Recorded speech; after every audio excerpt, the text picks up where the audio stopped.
Very good morning to all my dear friends. Welcome once again in my channel Blunder Study Circle. So friends, आज का मेरा topic रहेगा sessions of the parliament. Sessions of the parliament.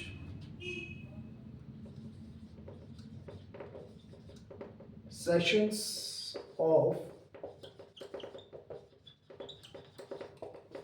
Parliament. Okay, तो sessions में सबसे पहले वही, वैसे तो यूजुअली 3 सेशंस रहते हैं. ओके, बट जो सेशन की शुरुआत रहती है और सेशन की जिसको हम कहते हैं समनिंग, और एंडिंग रहती है सेशन की, उसको हम कहते हैं prorogation. Summoning and prorogation which is done by the president. ये दोनों कौन करता है? President. Like summoning,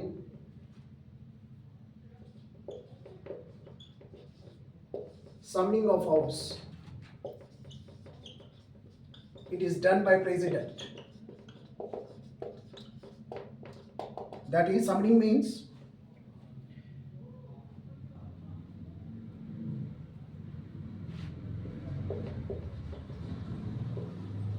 every new session of parliament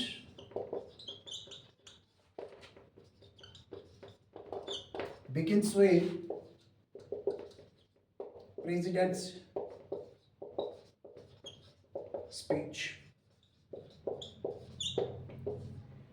जो भी पार्लियामेंट का न्यू सेशन शुरू होगा, चाहे वो बजट सेशन है, चाहे वो मॉनसून सेशन है, चाहे वो विंटर सेशन है. ओके, जो भी न्यू सेशन शुरू होता है वो प्रेसिडेंट की स्पीच के साथ शुरू होता है, जिसको हम बोलते हैं समनिंग. दैट मीन्स हर एक सेशन की शुरुआत कौन करता है? प्रेसिडेंट ऑफ इंडिया, जिसको कहते हैं समनिंग ऑफ द हाउस. और उसकी एंडिंग जो एक सेशन रहेगा, जैसे एक बजट सेशन रहता है मार्च टू मई, जो बजट सेशन रहता है, जैसे ही जो मार्च में शुरू हुआ मई में ख़त्म होगा, शुरुआत उसकी मार्च में प्रेसिडेंट की स्पीच से होगी, उसको कहते हैं समनिंग. जब उसकी एंडिंग होगी, टर्मिनेशन ऑफ द सेशन, वो भी किसकी स्पीच के साथ होगा? प्रेसिडेंट, जिसको कहते हैं prorogation. Okay, so summoning.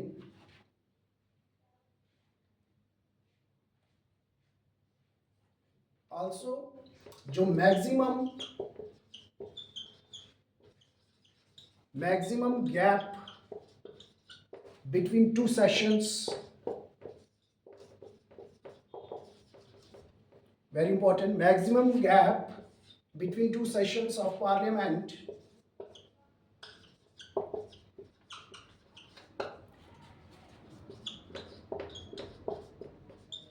cannot be more than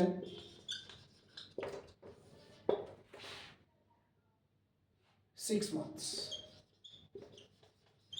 मतलब 6 महीने से ज़्यादा गैप नहीं हो सकता है किसी भी सेशन में. दैट मीन्स एट लीस्ट एक साल में 2 सेशन तो कंडक्ट करवाने ही करवाने हैं. दैट मीन्स हर 6 महीने बाद एट लीस्ट, कम से कम 2 से ज़्यादा हो जाए, जैसे 3 हो जाए, बट मैक्सिमम 6 महीने से ज़्यादा गैप आप किसी भी सेशन के बीच में नहीं रख सकते हो कि हर 6 महीने के बाद अगर एक सेशन मार्च में हो रहा है, ओके, तो मार्च के बाद में ठीक 6 मंथ्स के बाद में आपको उसमें नेक्स्ट, जैसे उसकी मार्च टू मई में अगर एक सेशन हो रहा है, तो उसके 6 मंथ के बाद आपको एक और सेशन जो कंडक्ट करवाना ही करवाना है.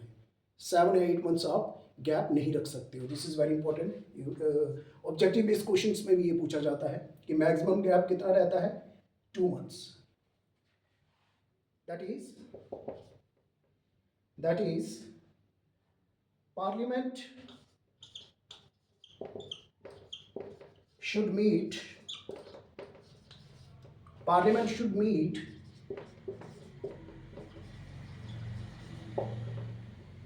at least twice in a year.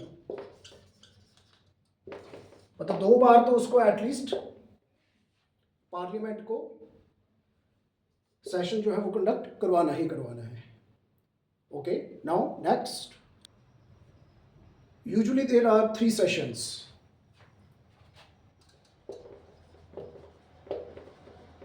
3 sessions of parliament रहते हैं. 3 sessions. Like first one is budget session, जिसमें बजट पेश किया जाता है.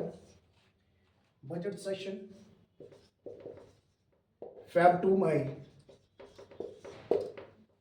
और ये सबसे बजट सेशन जो होता है ये सबसे लेंथिएस्ट, सबसे लेंथी होता है बजट सेशन, जिसमें बजट डिस्कशन किया जाता है और बजट पेश किया जाता है by the finance minister. Next monsoon session. So monsoon session हमारा यूजुअली शुरू होता है जुलाई से सितंबर तक. And third one is winter session.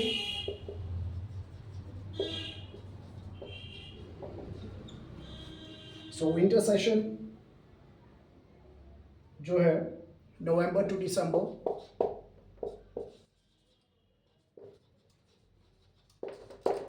और विंटर सेशन जो है सबसे शॉर्टेस्ट सेशन रहता है. सबसे लेंथीस्ट सेशन रहता है बजट सेशन, जो सबसे लंबा चलता है. बजट पेश किया जाता है, बजट डिस्कशन किया जाता है, देन जिसमें डिमांड फॉर ग्रांट्स जो है वो की जाती हैं. ओके, वो हम सेपरेट डिस्कस करेंगे बजट में. फिर मानसून सेशन रहता है July to September. Then winter session रहता है November to December, which is the shortest session. तो यूजुअली ये 3 सेशन जो है वो कंडक्ट किए जाते हैं yearly by the parliament.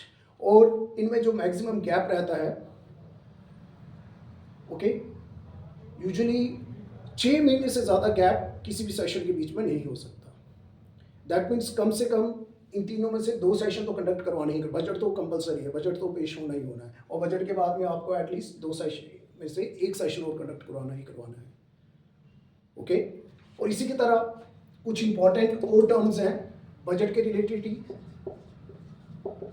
Session of parliament. अगर आपको पूछा जाए कि सेशन क्या है, पार्लियामेंट में जो सेशंस होती हैं, सेशन अगर इसकी डेफिनेशन आ जाए कहीं ऑब्जेक्टिव बेस पे, तो सेशन क्या रहता है? सेशन एक कंप्लीट सेशन, जैसे budget session, winter session, monsoon session. तो वो सेशन जैसे मैंने आपसे पहले डिस्कस किया कि सेशन क्या हो गया, complete session from beginning to end, that means from summoning to prorogation. First sitting of the session which is called summoning to the end of the session which is called prorogation. This is called session. तो session को हम क्या कहेंगे? Time between first session to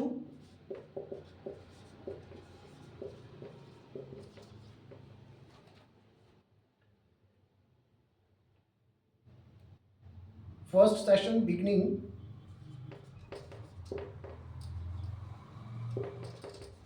that is summoning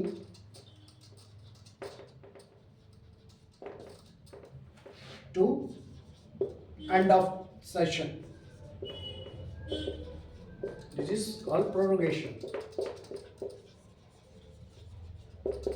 which is called prorogation. तो इसको हम बोलते हैं session of parliament. That means time first session की शुरुआत से लेके एंडिंग तक, उस सारा टाइम किसमें आता है हमारा एक कंप्लीट सेशन में. जैसे बजट हो गया, विंटर हो गया. और ये समनिंग और प्रोरोगेशन, ये दोनों कौन करता है? President of India. क्लियर. और आपको पूछा जाए कि सेशन, पार्लियामेंट का session means first session beginning to ending. This is summoning to prorogation. Clear. ठीक है, ये था सेशन. और एक होता है ब्रेक. एक सेशन और दोनों सेशंस के बीच में जो ब्रेक, उसको बोलते हैं रिसेस. एक और टर्म है रिसेस. जैसे स्कूल टाइम में रिसेस होती है, रिसेस को क्या बोला जाता है? ब्रेक. तो recess means break between one session to the beginning of another section. This is called time between prorogation, which is called end of one session to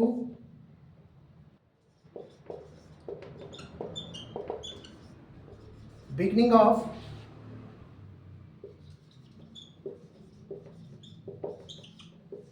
new session, which is called summoning, is called recess. Okay, उसको क्या कहा जाता है? Recess. That means जैसे हमारा budget session अगर Feb में शुरू हुआ और फेब से शुरू हुआ और मई में ख़त्म हुआ, फेब टू मार्च उस कंप्लीट को पीरियड को क्या कहेंगे? सेशन. क्लियर? अब मई में ख़त्म हुआ जिसको बोलते हैं प्रोरोगेशन, मई में ख़त्म हुआ. अब नेक्स्ट सेशन जैसे हमारा मॉनसून सेशन जो जुलाई में शुरू होगा, तो मई से जुलाई के बीच में जो टाइम पीरियड रहेगा that is called recess.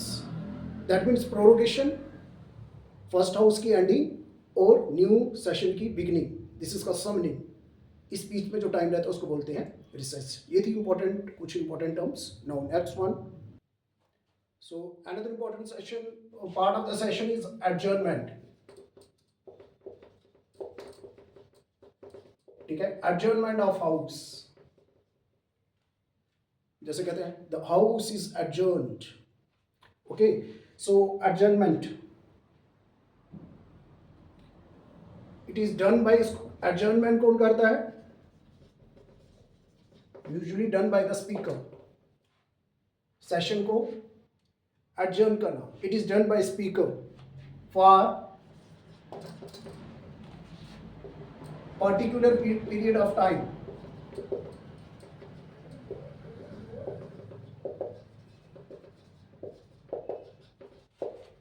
Like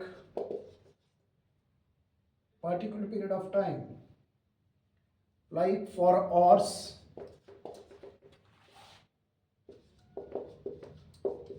कुछ घंटों के लिए, कुछ दिनों के लिए और कुछ वीक्स के लिए. Okay, so adjournment of the house. Adjournment of the house, it is done by speaker in case of Lok Sabha and by chairman and by chairman in case of राज्य सभा. ये कौन करता है? प्रिजाइडिंग ऑफिसर करता है.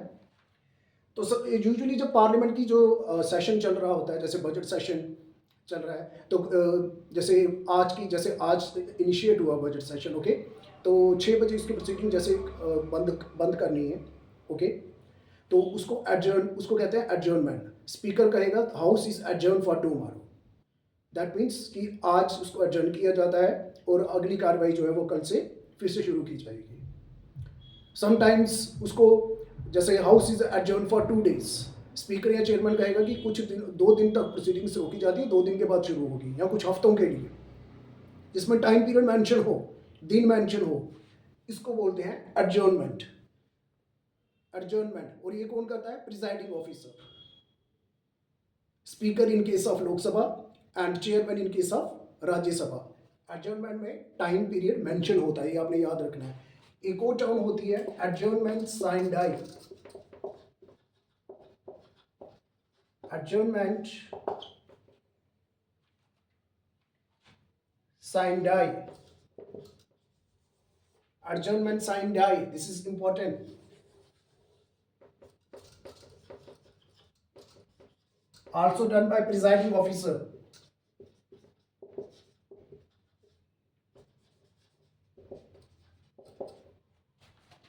Like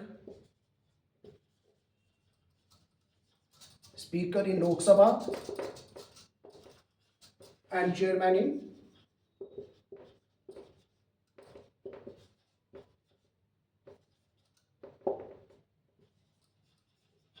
Rajya Sabha.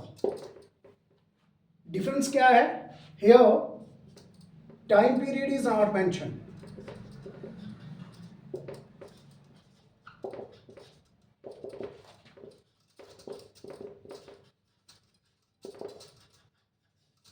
यहाँ पे टाइम पीरियड मेंशन नहीं किया जाता है कि कितनी देर तक जो है सेशन को जो है एडजर्न किया जाएगा. एडजर्नमेंट में टाइम पीरियड मेंशन होता है, एक दिन के लिए, 2 दिन के लिए, कुछ हफ्तों के लिए, कुछ घंटों के लिए. But in case of adjournment sine die, the speaker adjourns the house without mentioning any time period. जब उसको सूटेबल लगेगा तब उसकी प्रोसीडिंग जो है वो शुरू शुरू की जाएगी. This is called adjournment sine die. Clear? यहाँ पे टाइम पीरियड मेंशन होता है, यहाँ पे टाइम पीरियड मेंशन नहीं होता है. Next, now third important term is prorogation, जो हम पहले भी डिस्कस कर चुके हैं. So prorogation means ending of session and it's done by, कौन करता है? This is president. Summoning and prorogation, ये दोनों कौन करता है? प्रेसिडेंट, नॉट स्पीकर और चेयरमैन. सो प्रोरोगेशन का मीनिंग क्या हो गया कि सेशन जो है वो एंड हो जाता है, ना कि सिटिंग. एडजर्नमेंट और एडजर्नमेंट साइन डाई में जो सेशन चल रहा है उसकी सिटिंग, उसका एंड होता है, ना कि सेशन का. But adjourn prorogation means and of the session. जैसे बजट सेशन चल रहा है, अगर प्रोरोगेशन होगी, एंड में लास्ट में प्रोरोगेशन होती है, तो प्रोरोगेशन कौन करता है? प्रेसिडेंट सेशन को कंक्लूड करेगा और उसको एंड करेगा. Okay, now I will discuss difference between adjournment and prorogation. Okay, तो डिफरेंस क्या है अगर हम बात करें एडजर्नमेंट की और प्रोरोगेशन की. यहां आपको सारा क्लियर हो जाएगा. तो मेन डिफरेंस क्या है? Like first one,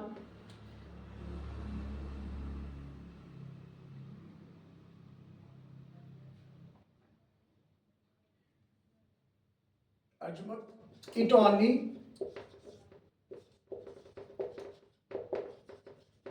terminates, that means ends. It only terminates a sitting,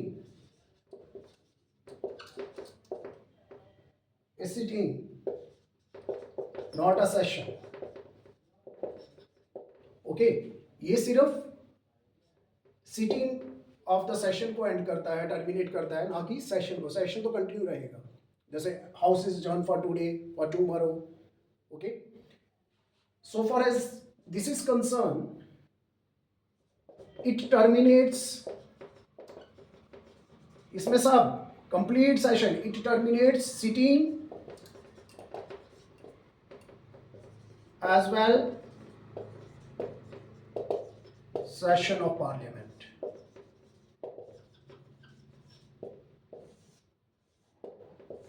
okay, तो इसमें सेशन भी और सिटिंग, कंप्लीट सेशन जो है वो कंक्लूड किया जाता है. जैसे बजट सेशन है, बजट सेशन फाइनलाइज किया जाएगा, उसको बोलते हैं prorogation by the president. Winter session conclude, last ending of the session. Adjournment is ending of the sitting. Number 2, और ये कौन करता है? पहले भी डिस्कस कर चुके हैं.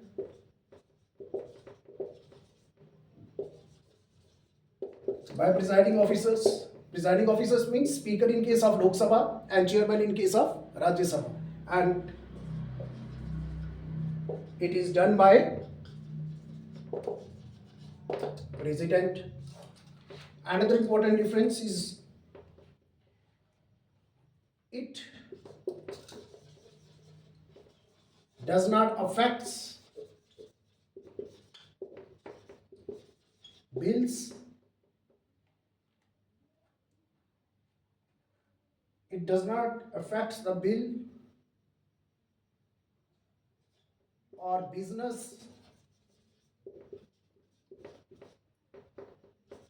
and notices of house. Okay, ये उसके बिजनेस को इफेक्ट नहीं करता, उसके बिल्स को इफेक्ट नहीं करता. जो बिल्स, ऐसा नहीं है कि अगर एडजर्नमेंट हो गई तो एडजर्नमेंट के साथ ही जो भी बिल्स लाए गए हैं वो बिल कैंसिल हो जाएंगे, ऐसा कुछ नहीं है. अगर कोई नोटिस दिया गया है किसी मेंबर के थ्रू कुछ क्वेश्चन पूछने के लिए, ऐसा नहीं है कि वो जो नोटिस हैं वो कंटिन्यू रहेंगे जब दोबारा कल 2 दिन बाद 3 दिन बाद सेशन शुरू होगा. ठीक है, तो एडजर्नमेंट का बिल्स के ऊपर या नोटिस के ऊपर कोई भी इम्पैक्ट नहीं रहता है.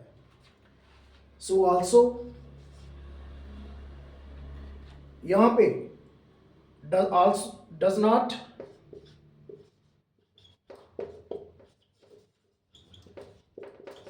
affects the bills, but notices lapses.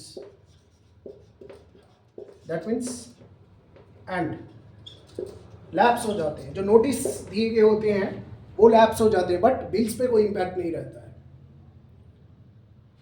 But जो नोटिस दिए गए होते हैं, जैसे ही सेशन खत्म होता है वो नोटिस भी वैल्यू भी खत्म हो जाती है.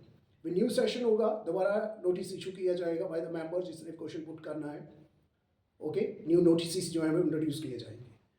सो this is the major difference between adjournment and prorogation. Now next one is okay, summoning भी हो गया, प्रोरोगेशन भी हो गया, एडजर्नमेंट साइन डाई भी हो गया. Now next is dissolution. Another important topic is dissolution.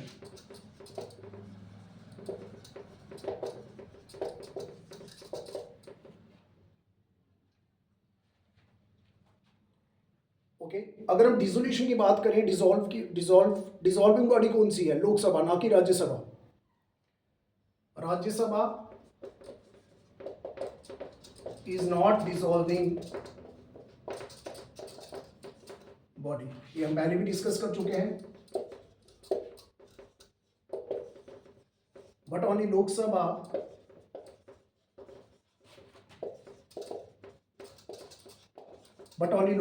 dissolves after 5 years term or earlier in case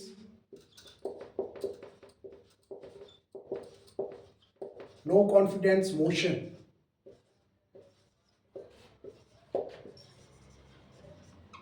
is passed. तो यूजुअली वी नो दैट कि लोकसभा का टेन्योर कितना रहता है? 5 ईयर्स का. जो भी न्यू गवर्नमेंट इलेक्ट की जाती है तो वो जो रहती है house of the people, Lok Sabha जो है एक इलेक्टेड बॉडी है. 5 साल के लिए मेंबर्स जो है वो चुने जाते हैं एमपीस लोकसभा में. So far as Rajya Sabha is concern, Rajya Sabha एक परमानेंट बॉडी है, डिसॉल्व नहीं होती है. ओनली उसके 1/3 मेंबर जो वो रिटायर्ड होते हैं हर 2 साल के बाद. So being a dissolving body, Lok Sabha की डिसॉल्व जहाँ तो जैसे ही 5 साल कंप्लीट हो जाएंगे तो वो डिसॉल्व की जाती है ऑटोमेटिकली बाय द प्रेसिडेंट. और 5 साल से पहले भी हो सकती है अगर कहीं नो कॉन्फिडेंस मोशन पास हो जाए लोकसभा में. और if no confidence motion is passed in the Lok Sabha, no confidence motion का पास होने का मतलब कि जो भी रूलिंग गवर्नमेंट है वो मेजॉरिटी शो करने में फेल हो जाती है. Then under that case Lok Sabha जो है वो डिसॉल्व हो जाती है. और डिसॉल्व कौन करता है? President on the recommendation of the prime minister. So remember, dissolution of house is also done by president, not by speaker or chairman. Not by speaker or chairman. Clear? So यह है dissolution. अब dissolution का क्या impact रहता है bills पे, notice पे, वो हम डिस्कस करेंगे राइट नाउ. ओके, जब लोकसभा डिसॉल्व होती है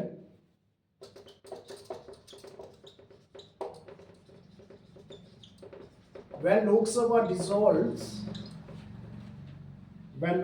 dissolves,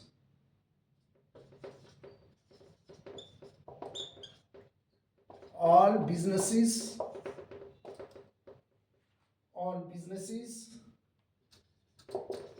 bills, motions,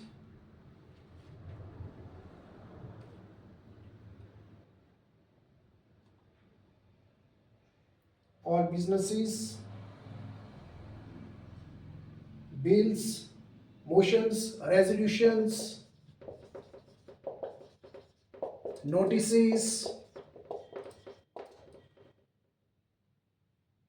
petitions,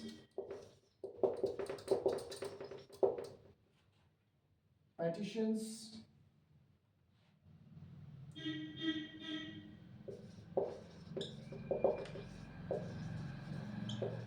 pending before the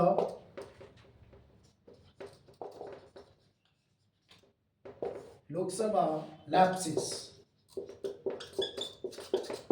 वो सब क्या हो जाते हैं? Lapse, finished. अगर लोकसभा डिसॉल्व हो गई, उसी के साथ में जो भी उस लोकसभा में रेजोल्यूशंस पास किए गए हैं, लाए गए हों, या नोटिस इशू किए गए होते हैं, कुछ मोशंस लाए गए हों या बिल्स, वो क्या हो जाते हैं? Lapse. But remember one thing, but all bills do not lapse, सारे बिल्स लैप्स नहीं होते हैं। ओके, अब क्या इंपैक्ट रहता है बिल्स के ऊपर? लाइक नंबर 1 हम डिस्कस करेंगे कौन कौन से बिल्स हैं जिनके ऊपर क्या क्या इंपैक्ट रहता है।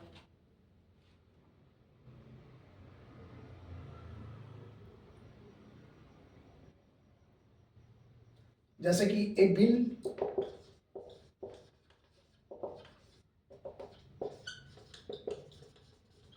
Pending in Lok Sabha,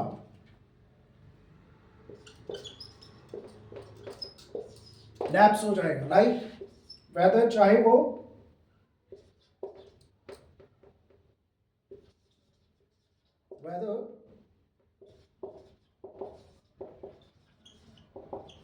weather originating इन लोकसभा, चाहे अगर वो लोकसभा में ओरिजिनेट हुआ हो और ट्रांसमिटेड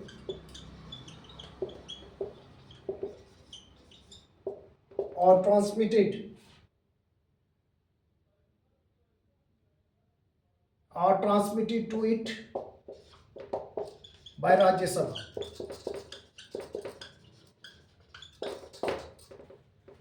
दैट मीन्स जो भी बिल लोकसभा में पेंडिंग होंगे वो क्या हो जाएंगे?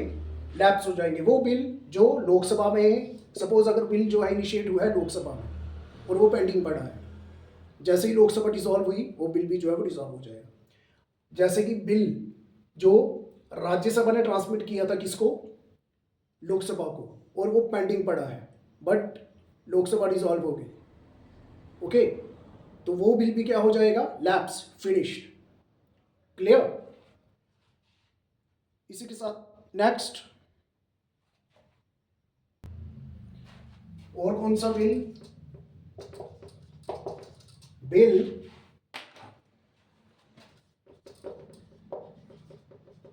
passed by Lok Sabha, bill passed by Lok Sabha but pending in Rajya Sabha,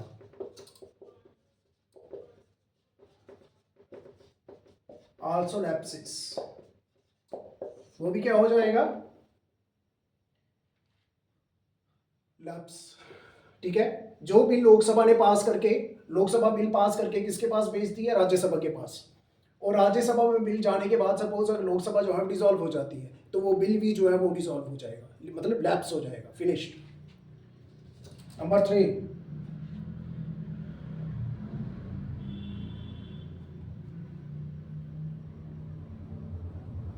a bill kept for joint sitting,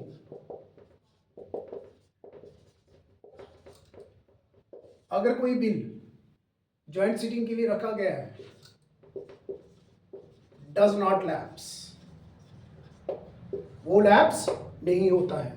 okay, जो बिल डेडलॉक क्रिएट होने के बाद जिसपे जॉइंट सिटिंग ऑर्गेनाइज की गई हो और अभी जॉइंट सिटिंग के लिए जिसको रखा गया हो, चाहे लोकसभा डिसॉल्व हो जाए या ना हो जाए, उस बिल पे कोई भी असर नहीं रहता, वो लैप्स नहीं होता है। Remember this thing. Number 4,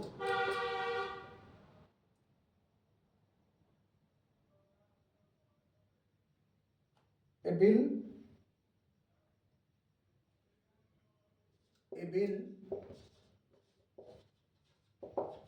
pending in Rajya Sabha, Rajya Sabha में पेंडिंग पड़ा है,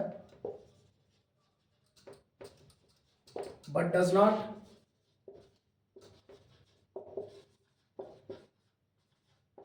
passed by Lok Sabha also do not lapse. Also do not lapses. और ये बिल भी जो है वो लैप्स नहीं होगा. Clear? Now next. Okay. Now next one.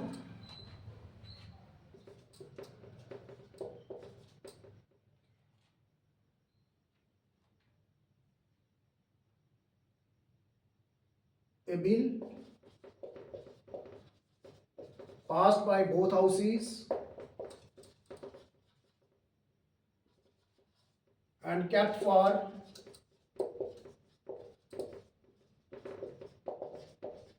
President's assent do not lapses. Does not lapses. ये भी लैप्स नहीं होता है. रिमेंबर, जैसे बिल एक हाउस में पास होता है, फिर दोनों हाउसेस में बिल पास होने के बाद प्रेसिडेंट के पास जाता है उसी असेंट के लिए, और असेंट के बाद ही वो बिल क्या बनता है, एक्ट बनता है या पास किया जाता है. ओके, सो अगर वो बिल दोनों हाउसेस में पास हो चुका है, प्रेसिडेंट के असेंट के लिए उसको रखा गया है, चाहे लोकसभा डिसॉल्व हो या ना हो, उसके बिल के ऊपर कोई भी असर उसका नहीं रहता, वो बिल लैप्स नहीं होगा. Next, A bill sent for reconsideration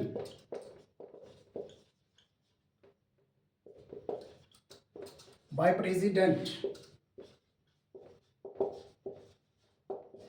to Parliament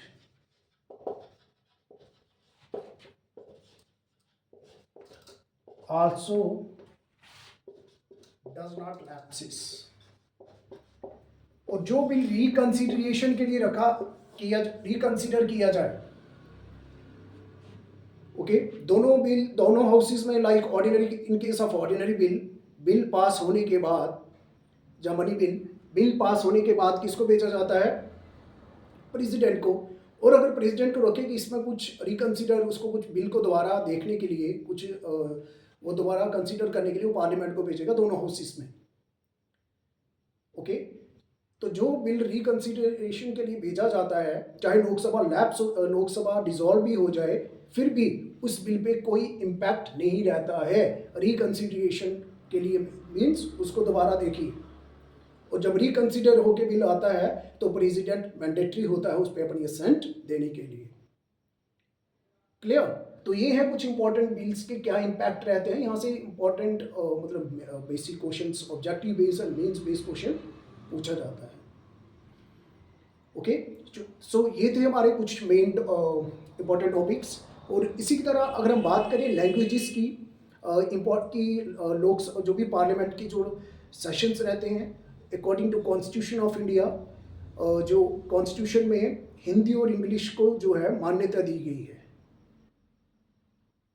according to constitution उसकी जो प्रोसीडिंग्स है वो हिंदी या इंग्लिश में पार्लियामेंट सेशंस में वो यूज़ होती है, but with the permission of the presiding officer, with the permission of the speaker or chairman, जो members जो हैं अपनी मदर टंग भी यूज़ कर सकते हैं during the sessions of the parliament. Clear? But constitution के हिसाब से सिर्फ हिंदी और English, but by the permission of the presiding officers mother tongue को भी वो यूज़ कर सकते हैं. सो ये था हमारा आज का टॉपिक. आई होप आप लोगों ने एंजॉय किया होगा. इसी तरह मेरे चैनल बलविंदर स्टडी सर्कल को लाइक, सब्सक्राइब और शेयर करते रहिए और मेरे वीडियोस को एंजॉय करते रहिए. So till then take care, good bye, thank you very much.